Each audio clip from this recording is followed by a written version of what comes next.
दक्षिण सोलापूर विधानसभा मतदारसंघात भाजपचे प्रदेशाध्यक्ष चंद्रशेखर बावनकुळे यांच्याकडे सोमेश वैद्य यांनी भेटून केली उमेदवारीची मागणी। सोमेश वैद्य हे दक्षिण सोलापूर मतदारसंघातून विधानसभेची निवडणूक लढवण्याच्या उद्देशाने ते प्रयत्न करीत आहेत। तसेच या मतदारसंघात लिंगायत समाजाचा मोठा प्राबल्य आहे, याचाही ते लाभ उठवू इच्छित आहेत। तसे ते प्रदेशाध्यक्ष बावनकुळे यांना पटवून देखील दिलेले आहेत। विधानसभा निवडणुकीच्या तोंडावर दक्षिण सोलापूर विधानसभा मतदारसंघात अनेक घडामोडी घडत आहेत।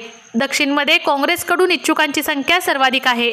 आता भाजपमध्ये देखील इच्छुकांची संख्या वाढली आणि सोमेश वैद्य यांच्या नावाचीही भर पडली आहे।